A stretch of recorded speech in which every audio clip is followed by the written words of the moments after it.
नमस्कार, सत श्री अकाल, राम राम सर, खम्बागणी वणक्कम प्रणाम। आप सभी को ऑल्टरनेट मीडिया में फिर से स्वागत है। मैं आपकी होस्ट गायत्री देवी। हमारे साथ जुड़े हुए हैं major general Rajeev Narayanan sir, also professor at IIT Madras and visiting fellow at क्लॉस। और मुद्दा बहुत इंटरेस्टिंग है। चाइना में इस वक्त बवाल मचा हुआ है। सो मच सो, जैसा कि पहले भी राजीव सर ने बताया कि शी जिनपिंग आज की डेट में फ्लाइट नहीं लेते। उनको डर लगता है कि कोई फ्लाइट ही ना उड़ा दे। ट्रेन से जाते हैं तो पहले ट्रेन को पूरा सिक्योर कर लिया जाता है। उनके अपने ही प्रेसिडेंट, वाइस प्रेसिडेंट, पीएलएस उनके अगेंस्ट में हो रखे हैं और शी जिनपिंग कहीं ना कहीं अब थके हारे और सत्ता में पकड़ लूज करते जा रहे हैं। डे बाय डे वो डाउनफॉल उनका शुरू हो चुका है। अगर मैं ये कहूँ कि 2025 उनका स्टीप फॉल होने वाला है तो गलत नहीं होगा, क्योंकि सिचुएशंस उनके आसपास इस तरीके से क्रिएट हो चुकी हैं। फिर भी तिब्बत और ताइवान पर जो उनका जो क्लेम है वो बहुत स्ट्रांग है। सो आज हम इस चाइना के बारे में डिस्कस करेंगे एंड ऑल्सो ये भारत के लिए क्यों इंपॉर्टेंट है। हमारा इमीडिएट नेबर है। ड्रैगन के नाम से आग ऐसे निकालते थे, दिखाते हुए कि जैसे कि सबसे पहले भारत को ही निकलने वाले हैं। Sir, very warm welcome on the show. Let's get started. क्यों हाँ, so yes, it is a very बहुत ही इंटरेस्टिंग टाइम है हमारे नॉर्थ में। काफी कलेश हो रहा है वहां पे।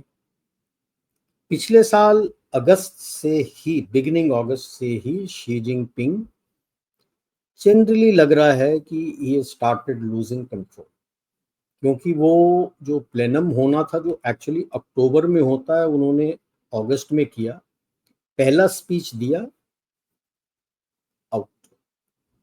ही was not seen there after for quite a number of days. कोई कहते हैं उसको स्ट्रोक हो गया, कोई हार्ट अटैक हो गया, कोई ऑपरेशन हुआ। बट तब से अब धीरे धीरे धीरे his war against corruption is coming back to haunt him. अब जो पर्चेस हो रहे हैं ऑन करप्शन, उसके चुनिंदे आदमी, उनको जेल में डाला जा रहा है और वो कुछ कह नहीं सकता, क्योंकि वो प्रूफ के साथ करप्शन उसके अगेंस्ट चल रहा है। और जिनको ये डालने की कोशिश करता है, अब तो छोटे प्यादों को डालने की कोशिश करता है। कोई कर्नल है, कोई सीनियर कर्नल है या ब्रिगेडियर। दो जन का तो खबर आया हुआ है सोशल मीडिया में।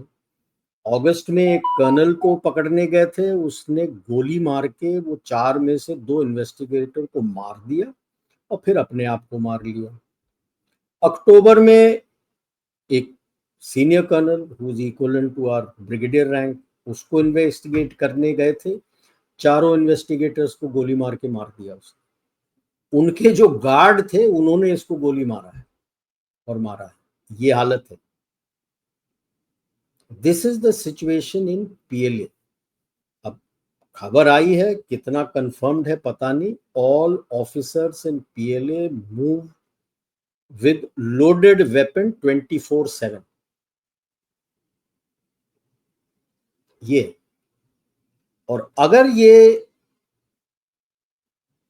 डिसीजन रैंक एंड फाइल ने ले लिया कि अगर ऑफिसर ले सकते हैं तो हम भी ले जाएंगे, तो गोलियां चलने में समय नहीं लगेगा। तो और इसके जो चहेते हैं सब निकल चुके हैं। केवल एक वेस्टर्न थिएटर कमांडर जो हमारे पास है, वो ही बचा है। उसका सीएमसी में म्याऊ हुआ, उसका चहेता काफी होता था, उसको भी अंदर। तो कहते हैं कि छांग यूजिया, जो उसका ब्लड ब्रदर बोलता था, उसके और शी जिनपिंग के बीच में लड़ाई है। ये तो तकरीबन 1.5 साल पहले मैंने प्रेडिक्ट कर दिया था, जब इसने ली शांगफू के ऊपर हाथ लगाया था। 2023 एंड में इसने उनके then defence minister Li Shangfu को अरेस्ट किया। ली शांगफू का मेंटर है छांग यूजिया। जहां जहां छांग यूजिया था, वहां वहां ली शांगफू रहा है। जैसे लास्ट में थे ये इक्विपमेंट डिपार्टमेंट में, before he came as into the CMC. तो जब ये इक्विपमेंट डिपार्टमेंट से सीएमसी में गए, तो इसने ली शांगफू को इक्विपमेंट डिपार्टमेंट का हेड बना दिया। वहां से उसको लेके आया सीएमसी में और डिफेंस मिनिस्टर बनाया। उसको पकड़ा है कि इक्विपमेंट डिपार्टमेंट में करप्शन है, और तभी मैंने कह दिया था कि भाई साहब, ये छांग यूजिया चुपचाप से लेगा नहीं। क्योंकि इक्विपमेंट डिपार्टमेंट तो चांग यूजिया ने खड़ा किया था। जब 2015 दिसंबर में रिस्ट्रक्चर किया था तो आर्मामेंट डिपार्टमेंट से हाइव ऑफ होके इक्विपमेंट डिपार्टमेंट बना था, जनरल आर्मामेंट डिपार्टमेंट से। उसको तो चांग यूजिया ने खड़ा किया था। अगर ली शांगफू तो नंबर 2 था, अगर नंबर 2 को पकड़ रहे हो करप्शन में तो नंबर 1 कहाँ छुपा है?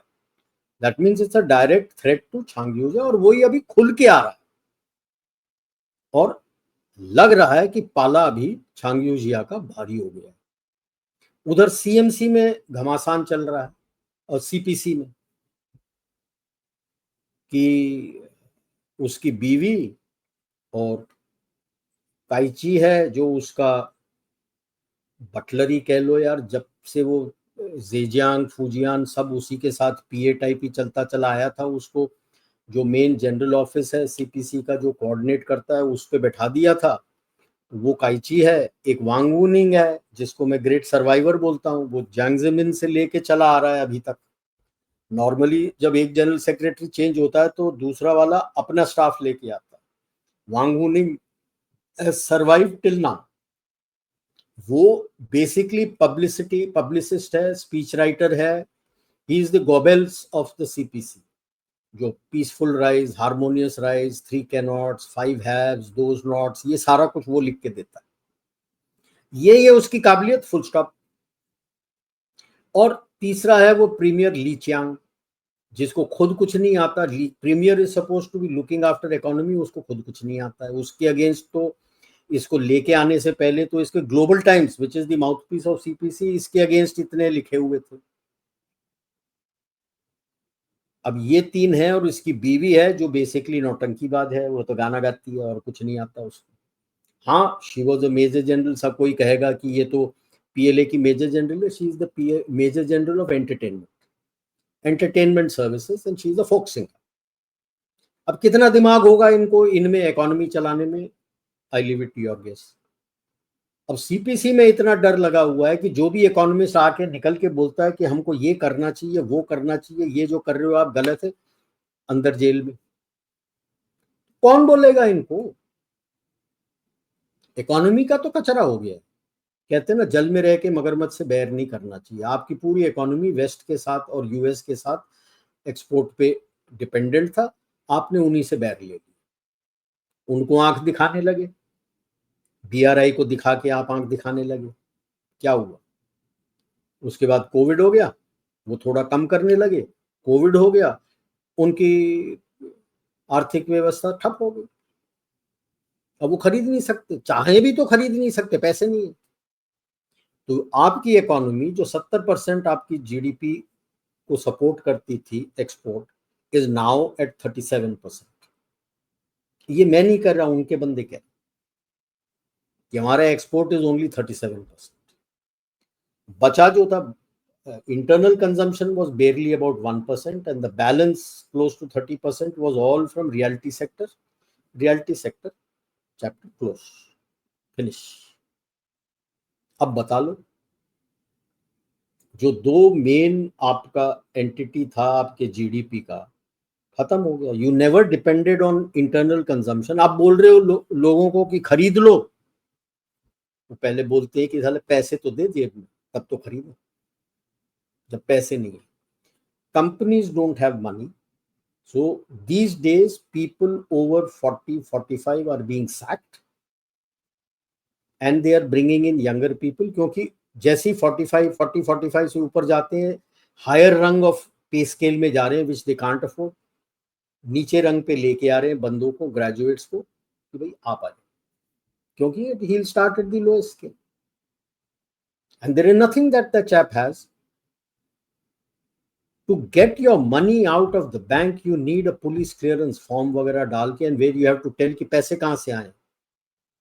ये हालत है, banks are collapsing, they don't know what to do. इसके बीच में ये पावर स्ट्रगल चल रहा है। Tibet is an interesting question. Dalai Lama is not getting any younger. This July he'll be 90. People are thinking that maybe this July he might identify his successor. Will China be in any state to tell and influence this? अगर internal struggle चल रहा, उनकी नजर पूरी Taiwan पे, लेकिन हमें ये भूलना नहीं चाहिए कि ये क्लेम लाइन प्लस एक्स्ट्रा है. I would request Gayatri ji to put up that map. 1938 में रिपब्लिक ऑफ चाइना, जो अब सिविल वॉर के बाद ताइवान में बैठा है, उन्होंने ये मैप निकाला था.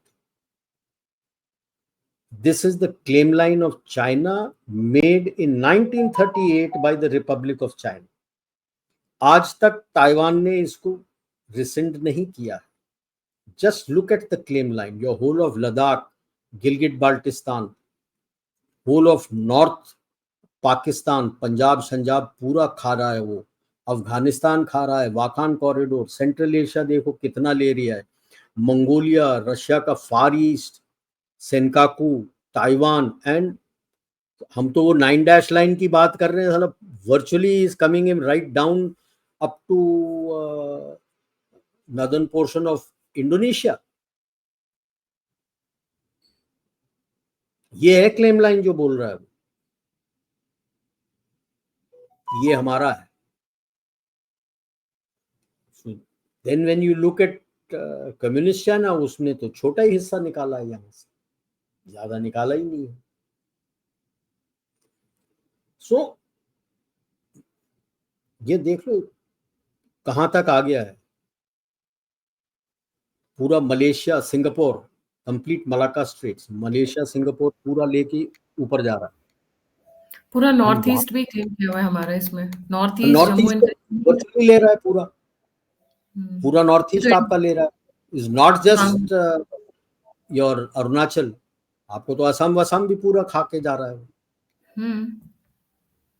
म्यांमार पूरा खा लिया, पूरा खा लिया. बांग्लादेश गया. मतलब ऐसा लग रहा है कि जैसे सिर्फ लाइन ड्रॉ करनी थी, सबको ले लो. दैट साउंड्स फनी नो, कि how can you just draw a line and you can think of taking over. And वहां पे say this is इंसान mine, and this is in 1938. This is the line he claims, ये मेरा है. And has your Taiwan trashed that? No.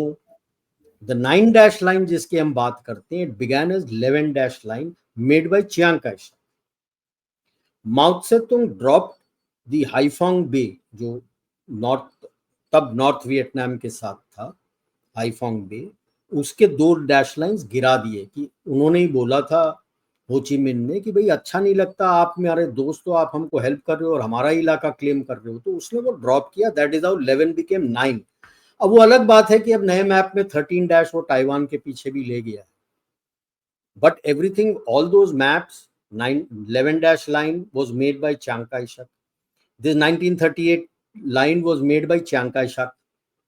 He was the head of ROC at that time.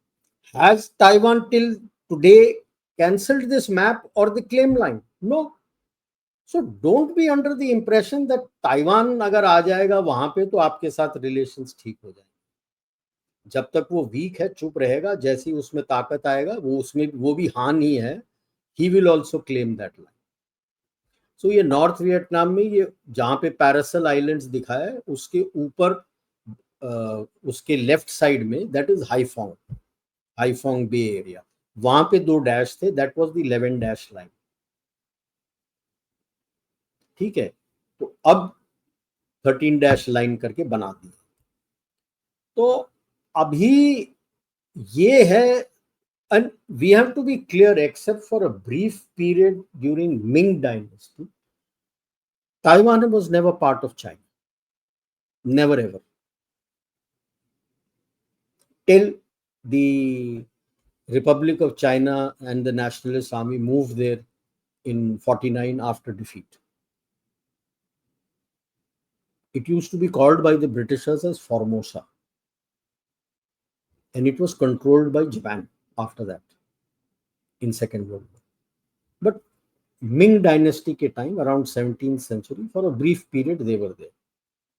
कोई western historian, कोई Japanese historian, कोई Chinese historian ये नहीं बताता कि the original inhabitants of Formosa now called Taiwan गए किधर, उनका क्या हुआ।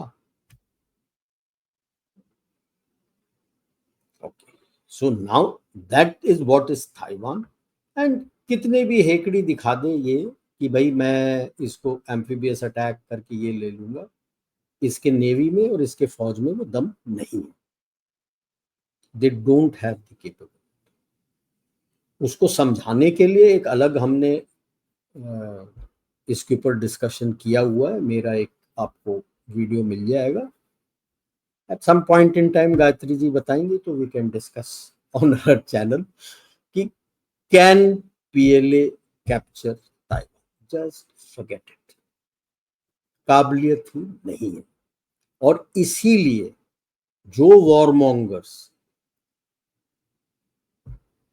पीएलए में हैं और सीपीसी में हैं, who are now anti Xi Jinping, want him to keep raising this Taiwan issue, and they are goading him to fight there because they know it will be a disaster and then they will sacrifice him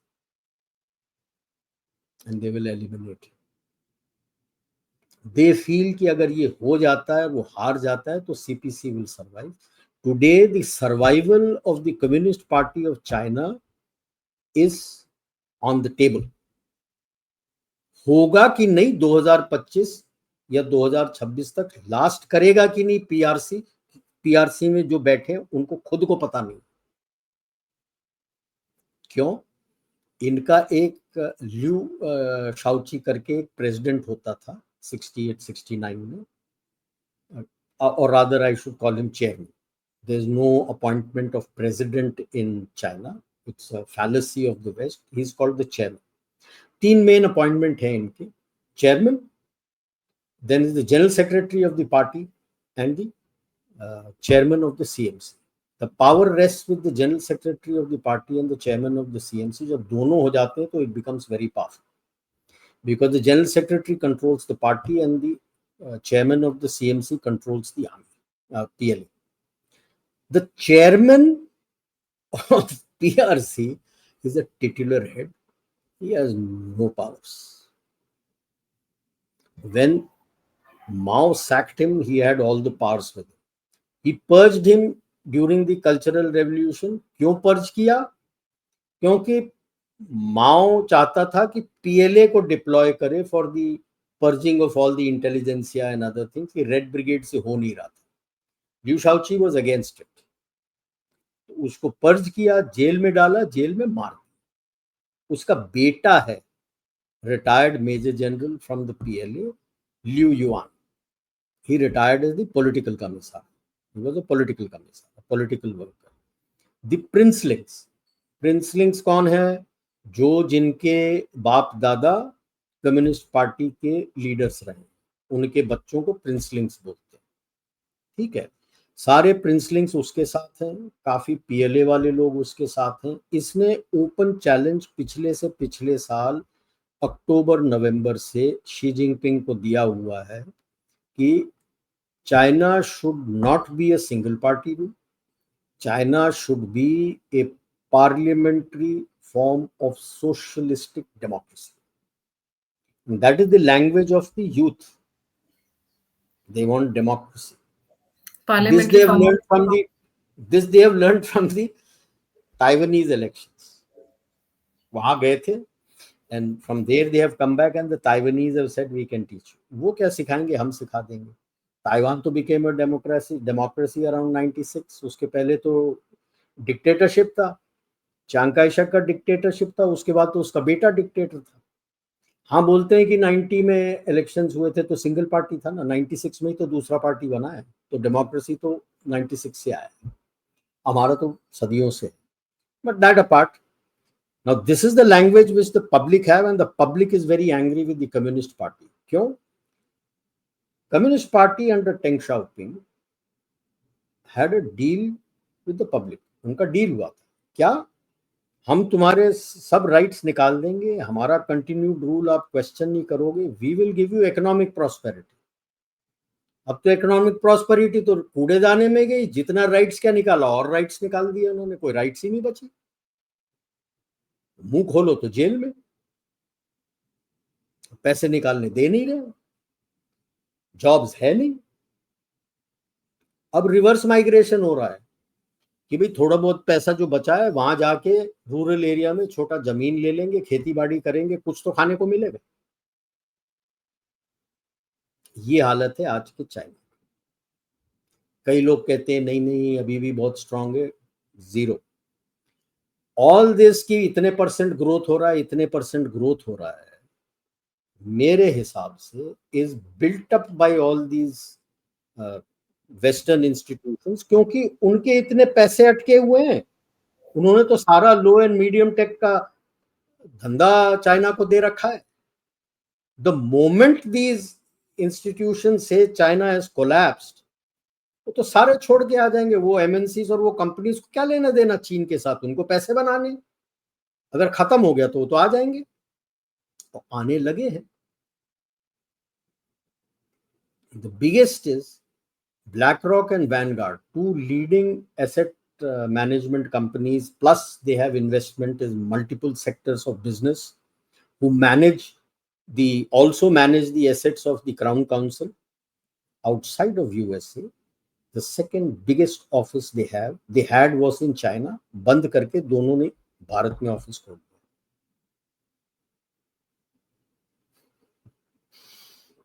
That is China for you today.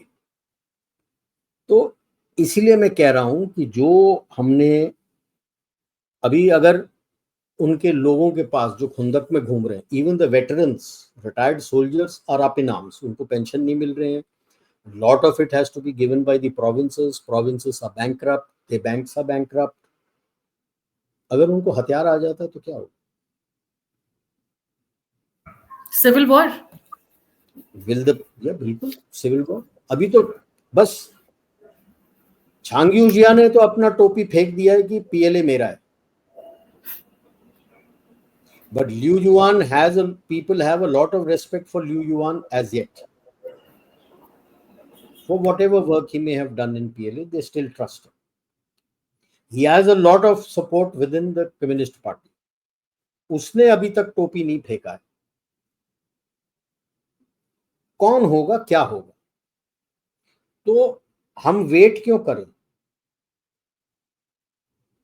अगर कुछ सुलग रहा है तो उस पर घी डालो, अपने उसके ऊपर तवा डाल के अपनी रोटी Seiko. What is in your strategic interest that Tibet, Xinjiang become free? Inner Mongolia goes to Mongolia, and Manchuria, which they call Shenyang, let it merge either with the Russian Far East, then it has the Far East of Russia gets secure. बाकी China लेके बैठा है, लेने दे। Then I have no borders with China. I have no borders with China. So I'm not concerned if they become democratic, and then we should work that they become democratic and let Taiwan take it over. Because then it becomes Republic of China. Wonderful. What happens then to the US Monroe Doctrine? As per Monroe Doctrine, Pacific Ocean is USA's backyard. But the moment Republic of China from Taiwan takes over mainland, then the Chinese Navy is in the Pacific. Taiwan के port तो Pacific में भी हैं, they are in the Pacific. अब USA will be in liquid oxygen in this state because everywhere ढिंढोरा पूटते हैं democracy का। अब ये डेमोक्रेसी हो गया और ये हो गया तो it is like liquid oxygen for them. Liquid उन्हें जीने नहीं देगी, ऑक्सीजन उन्हें मरने नहीं देगी। क्या चाइना बोलेंगे के भी फंसा। अब ताइवान आ गया मेनलैंड पे ऊपर। That is Taiwan's vision right from the time they came into the Republic of China came into Taiwan. That has been their vision, to get back to mainland. Facilitate that, but secure your interests first. Sinkiang and Tibet are free, so you have no border. अब जो सियापा है सारा कुछ Pacific में है,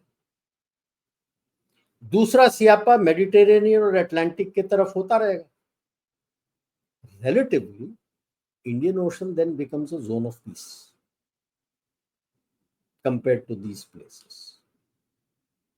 I don't say the complete peace हो जाएगा, it will be relatively peace. As it is, US is working कि पाकिस्तान टूटे, हम उसको और तोड़ते, सिंध भी निकाल दो उससे। बाकी तो मैंने कहा है कि उसका गिलगिट बाल्टिस्तान ले लो, अब आप ले लो ना। जैसी ताइवान में आ गया, जैसी ताइवान में आ गया तो पैसिफिक ओशन खुल गया।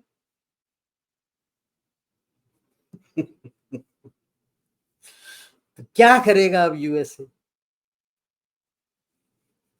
After all they are also Hans, don't forget that. हम उनको ताइवानीज बोलते हैं, but they are Han Chinese. That is why every year almost 5 lakh weddings take place cross the Taiwan straits. पर अगर ताइवान से बंदे को शादी करनी है, हान के अंदर लड़की चाहिए, लड़का चाहिए, तो बल्क तो मेनलैंड में मिलेगा।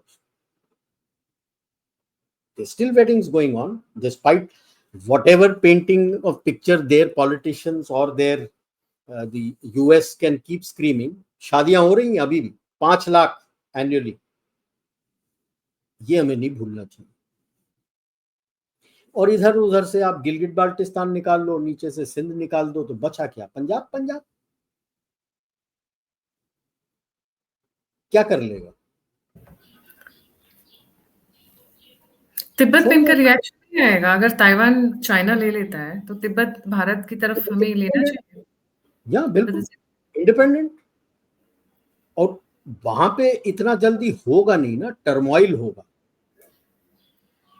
there will be struggle for power, so there's going to be a turmoil. So economically then, as it is, Tibet में bulk of the population is towards the southern portion, Yarlung Tsangpo, नदियां यहाँ पे हैं, जहां नदी होता है civilisation तो वहीं होएगा। जो खुला एरिया है, एरिड एरिया, वहां कौन सा लोग आके रहेंगे?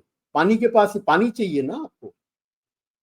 Your civilisations have started along the rivers और फिर धीरे धीरे फैले हैं, कैनाल्स बनाया है, इरिगेशन करके फैले हैं, अदरवाइज नदियों के पास ही होता।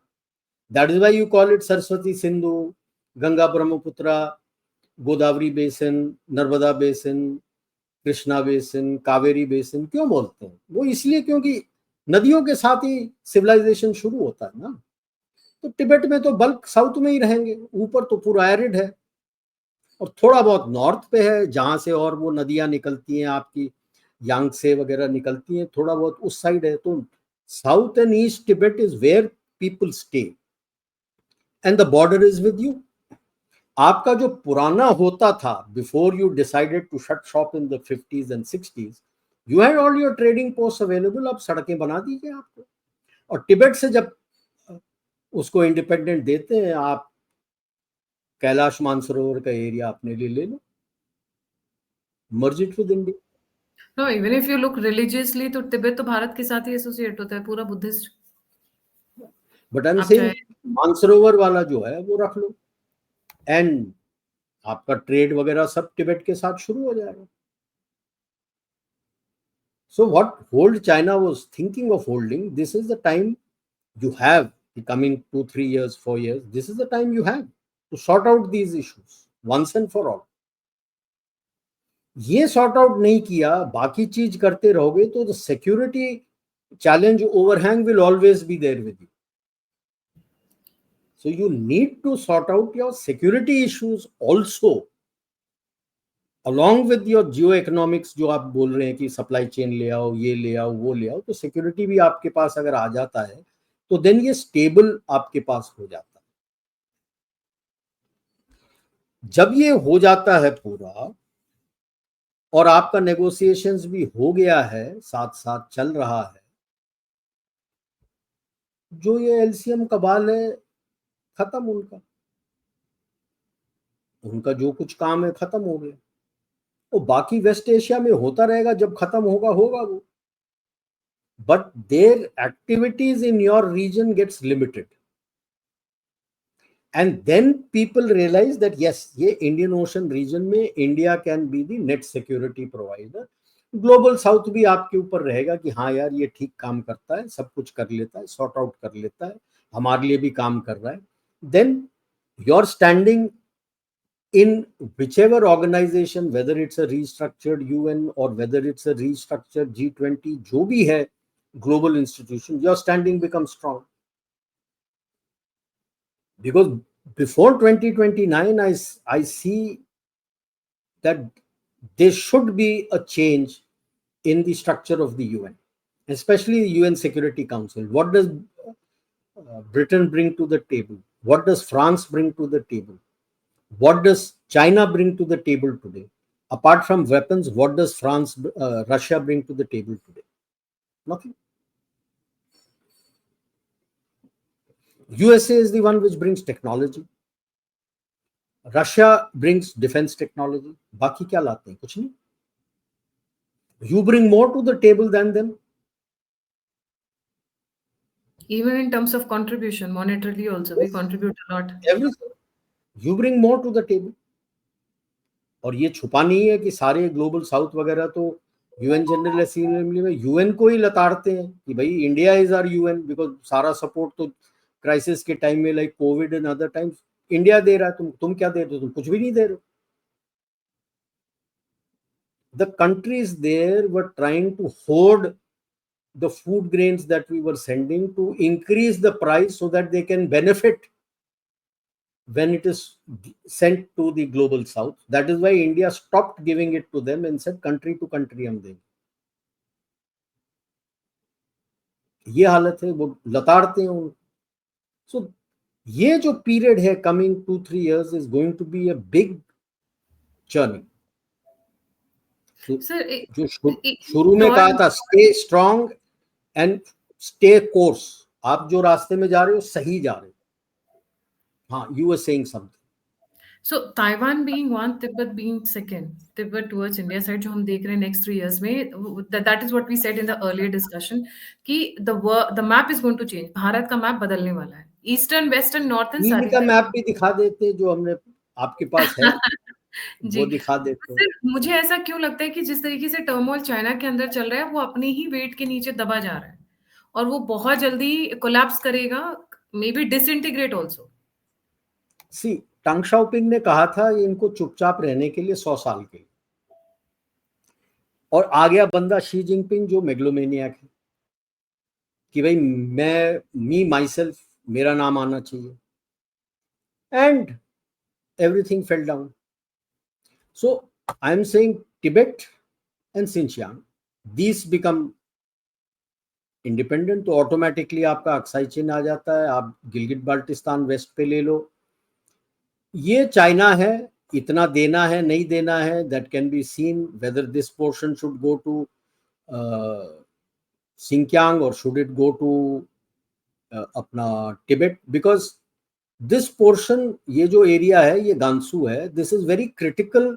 This was critical in those days 50s में, बिकॉज यहां से अक्रॉस आना बड़ा मुश्किल था. If you see all these major rivers are there, they are multiple mountainous terrain जिसके थ्रू आना था उनको, बड़ा मुश्किल होता था. तो यहां से जब जाते थे, यहाँ पे एक पास है जिसको जेड गेट कहते हैं, बिकॉज जेड यहाँ बहुत मिलता है. So they used to go across to then Turkestan, now called Xinjiang, through this, and there are 2 passes from which they can come into Tibet. आज तो भी roads वगैरह सब बन गए, so that loses importance. This is Nei Mongolia, a part of Mongolia which has been occupied by China, which I say should go to them. ये रहा Manchuria का portion which can go to Russia, can be independent, can go to Russia because it provides security for its Far East. Yunnan can be, choice can be taken, रहना है नहीं रहना है, primarily because it doesn't border us. So Southeast Asia can decide whether they want Yunnan to be independent or not, or are they okay with this, because actually Yunnan जो area है, till south, there is a place called Dali. So South Yunnan and North Vietnam, that was the kingdom of Dai Viet. Central and South Vietnam, ये North Vietnam ये है यहाँ पे यूनान के south east में, that is Vietnam. So North Vietnam and half of Yunnan was part of the ancient Dai Viet kingdom. Central and South Vietnam was the kingdom of Champa, which was a Hindu stroke Buddhist kingdom, which was conquered by the Dai Viet in 1858. हमें पढ़ाया नहीं जाता ये सब. आपके footprint वहां तक थे 1858 तक. That was a Buddhist stroke Hindu country. So this is what I'm saying, that we should put China back to actually what it is. Actual China is east of the Great Walls of China. I don't call it a wall, walls hai, because multiple kings had made those walls to protect them from the raiders from the west. That is the background to the Great Wall of China. So east of that is what is east and south. ऊपर भी है Beijing के पास. East and south of that is what is actual China, which is Han heartland. Rest is not China. So at the end of the day, in what shape, size China survives? My priority as far as India is concerned, security interest, is Tibet and Xinjiang. Then I don't share any border with China proper, and like in ancient times, I have my border with Tibet and Xinjiang. Un dino, Khotan used to be a Buddhist kingdom, and then you had a Buddhist kingdom in Urumqi. So, and with all this turmoil going in, it will make it easier for you to shift most of the supply chains that you want into Bharat. So that is where it comes. And when you start doing this, and when you start becoming successful, where at the moment there is every chance, the chances of success are very, very high if you do this on both sides. You should do it, because that will secure your vision 2047. एक reason और है sir जिसके बारे में I think we should be thinking about it also, the Xinjiang, जहाँ पे which is being claimed even by Russia, part of Russia also claims certain part of that area. Xinjiang में तो Xinjiang is to the north ना, हाँ, उसी को तो north बोल रहा हूँ. That is eastern Turkestan. हाँ, ईस्टर्न रशिया का क्लेम तो खत्म हो गया with Central Asia having come, because it doesn't share any border with Russia. Xinjiang has no border with Russia. Xinjiang has border with Tibet. It has border with China. It has border with Kazakhstan. Then you have Kyrgyzstan and you have Tajikistan. It doesn't have any border with Russia. And it would have been claimed by Soviet Union. Yes, earlier it was claimed, but now That they is want how, to, the they Central want Asian East to region. Sorry for interrupting. The Central Asian region had three khanates: Khanate of Bukhara, Khanate of Khiva, and Khanate of Kokand. Kokand to the north, Khiva to the west, Turkmenistan side में, and Bukhara was present day Uzbekistan, Tajikistan, ये सारा area था. इस पर कब्जा किया था Tsarist Russia ने. And the area of Xinjiang at that time, because the people was same stock on both sides of the border, that is Kyrgyzstan, Tajikistan, Kazakhstan, and across in Xinjiang. So that used to be called Eastern Turkestan, because the Russians called this as Turkestan. The governorate was placed in Tashkent. That is how Tashkent became important. The governor used to stay there, and he was considered the governor of Turkestan. It's a fallacy, because Tajiks are not Turkic stock. Tajiks are Indo-Iranian stock. Rest of Central Asia is Turkic stock. When the Mongols came capturing these areas, these people, when they ran away, reached Asia Minor, and based on their name, that area region got the name of Turkey. Turkey. That is how the name Turkey has come. It is from this Turkic stock who went there. Otherwise, it used to be called in ancient literature as Asia Minor. तो ये Turkic stock गए, तुर्की बना वहां, ठीक है। तो उसके basis पे communist Russia used to claim that as a part to put pressure on communist China, because communist China used to claim Central Asia or Turkestan as part of China because that was conquered by Kublai and his descendants. जो yuan dynasty का spread काफी central Asia के अंदर भी आया हुआ था। तो it is based on those things. अब वो यार रात गई बात गई, हिस्ट्री खत्म हो गया। अगर उतना वो क्लेम करता है तो मिंग डायनेस्टी का जो फर्स्ट किंग था उसका राजगुरु तो हमारे कौन थे, वो क्या नाम था उनका, बुद्धिस्ट क्या संभव थे, नॉट पद्म संभव, नाम याद आएगा। He was his rajguru and he was the rajguru for 3 kings. That way I will claim whole of China यार।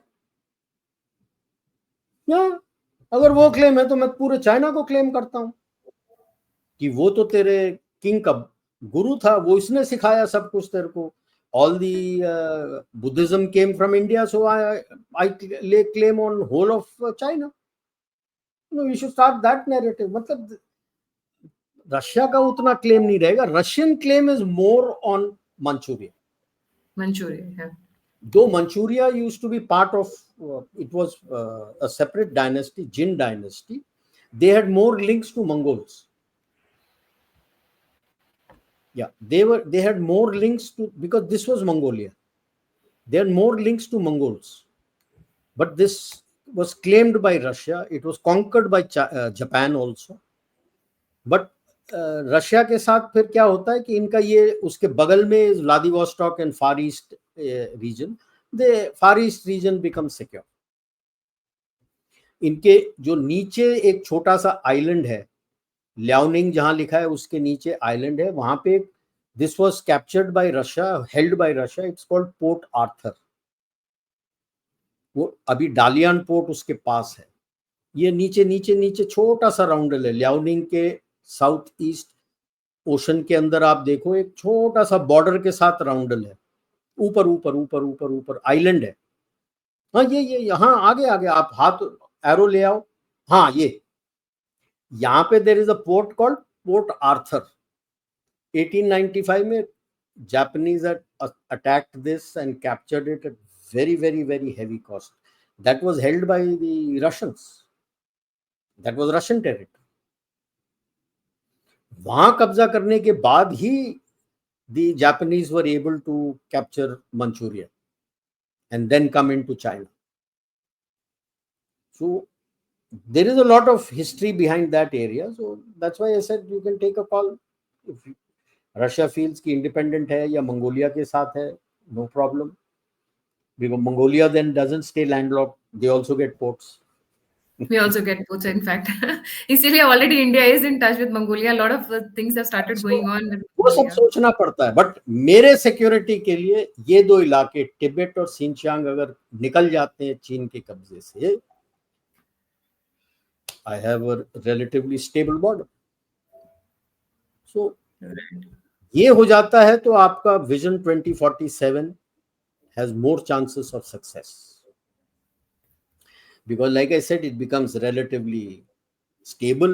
Indian Ocean region becomes relatively stable. I don't say कि conflicts नहीं होगा, कुछ ना कुछ नहीं होगा, but it is relatively more stable than the Pacific, Mediterranean and Atlantic.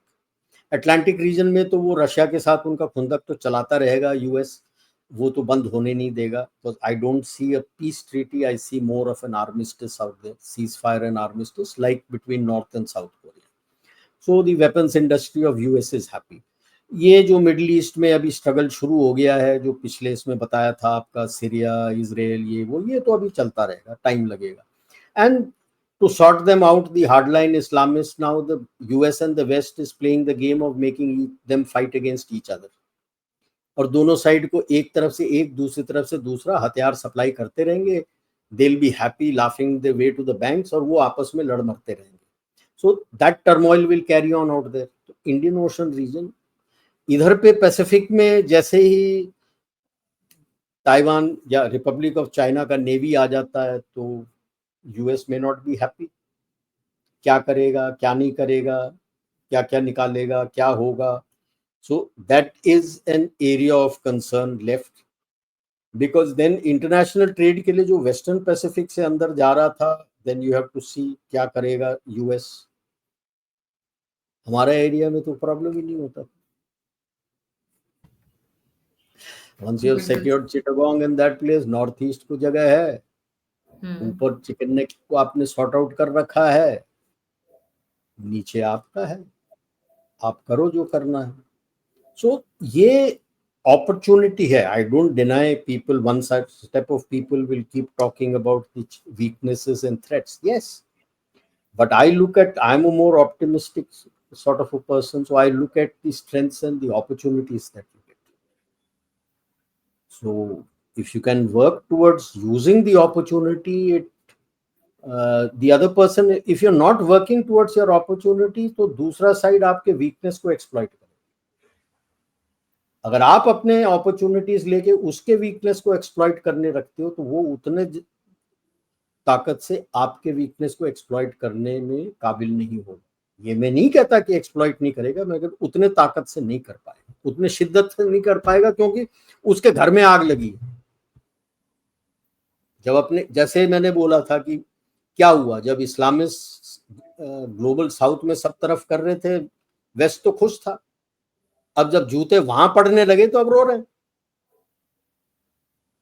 वही होगा, जब आपके घर में आग लगेगी तो आप तो उस आग को बुझाओगे, दूसरे के यहाँ आग लगाने की कोशिश करोगे, बट उतनी ताकत नहीं रहेगी आपकी। आपका नजर तो अपने इधर रहेगा कि यार इस आग को कैसे बुझाऊं। That is the opportunity you have. Don't lose it. Yes, it will be trying time. That is why I say stay the course, be strong.